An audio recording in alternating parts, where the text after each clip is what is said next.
Morning everyone, welcome to class today. I wanted to thank you for participating in yesterday's lesson on Aesop's fable on the tortoise and the hare, and I thought it would be quite helpful for us to go over some of the aspects that we learned from yesterday's story and think about what the story tells us, what is the moral background and meaning of the story, and also think about what other fairy tales you enjoy.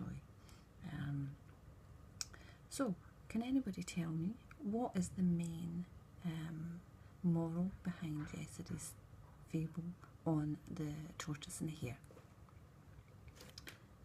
Yes, it is really telling us that to get more success, it's worth being slower and methodical, careful in the way that you take things and do things, rather than fast and rushing through things in a careless way.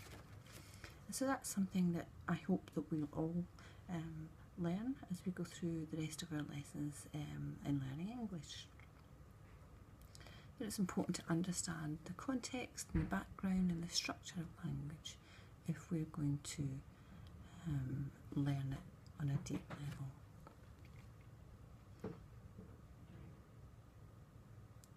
So, what I'm going to do is ask you to go into groups of 4 and think about these common fairy tales that you enjoy, and I'm going to ask you to think about what are the common themes and patterns of fables and fairy tales that we normally see. And if you could please discuss this in your groups of 4 and then ask one person in your group to give us a summary, which I'll put the key points to on the whiteboard, of these key principal parts of fairy tales that we normally see. And I'll give you just 3 minutes to do that in your groups of 4. Thank you. Okay class, so you've chatted about the key messages that we normally see from fairy tales, and I thought it would be helpful if I write up on the board what you've come up with. So what are the key things that we normally see in fairy tales? Yes, we normally see a story of a conflict essentially between good and evil. Yes, there's normally some tasks to undertake with a magical element, perhaps a magical helper, yeah. Really, the kind of moral behind most of these tales are that good behaviour is rewarded and, yes, evil behaviour is punished. Oftentimes they're ended in a very nice way, where the characters all ride off into the sunset and live happily ever after. Okay, so really what we're going to do today is think about, we're going to continue with this reading of fairy tales and fables, so that we can get to know more the language associated with that genre, and the vocabulary as well. And also what I'd like to do with us today is think about using simple past tense. Okay, and so we're going to be doing a bit of a grammar brainstorming exercise within our class today as well. Okay, and you're going to be looking to predict what happens in the story, so you have to think quite carefully about what's going on in the different sections of our story that we go through today. And you're going to be able to demonstrate effective reading and writing strategies by completing close readings, close passages, and also writing a paragraph and inserting yourselves into the part of a fairy tale. And that will be your homework today. So that will be a fun exercise to finish off with. Okay, what I'm going to do now is show you 3 images to give you some clues about the story that we're going to cover today. Alright? So, the first image is this one. Anyone got thoughts? Alright.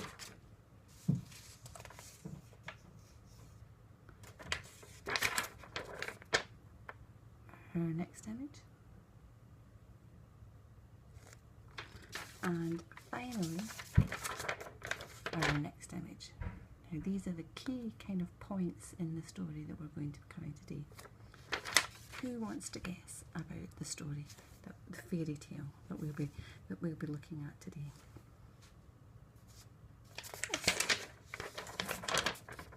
Goldilocks and the Three Bears. Now, who are the key characters in our story? Goldilocks, Papa Bear, Mama Bear, and Baby Bear. Alright.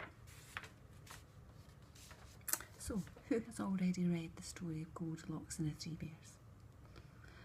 Thank you. Right, what we're going to start to do first of all is in our groups of 4, can you please write about, just quickly, what are the key events happening in these 3 pictures?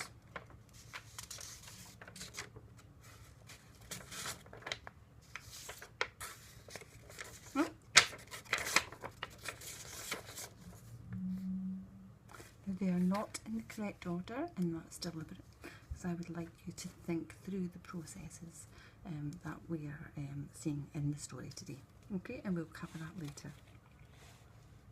Now what I'm going to do is read the first few sentences of our story, and then we'll do some exercises. So, there once, I should probably get my glasses for this. There once was a family of bears who lived in a cosy cottage in the wood. There was a great big Papa Bear, a medium-sized Mama Bear, and a tiny little Baby Bear. One morning, Mama Bear cooked them some porridge for breakfast. As the porridge was too hot to eat, the 3 bears decided to take a walk in the woods while it cooled. They had not been gone long when a little girl called Goldilocks came along. She had been picking flowers and had wandered into the woods. When she saw the 3 bears' cottage, she smiled and clapped her hands. "How pretty," she cried. "I wonder who lives there." And that's all I'm going to read you just now. Okay, so I'd like you to predict in your groups of 4 what are the key parts of this story going to be. How will those key elements be brought into the story? Okay, and what I would like is for each of you to take a role. One person will be the dictator of sentences describing each story element. One will write down the sentences. An editor will look over and correct any errors in your writing. And someone will be the narrator. Okay? And we should all have 3 sentences at the end of that.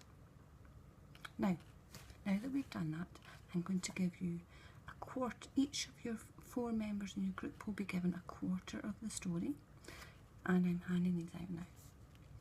I would ask you to please summarise, each person to summarise in 2 sentences your section of the story.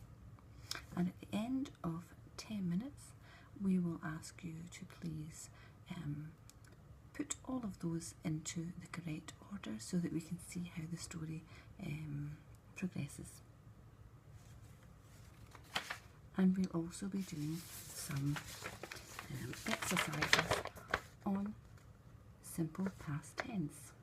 I will be underlining the past tenses in the positive and negative, and then I will ask you to write on the board, to underline on the board, which are the positive and past negative tenses in these sentences.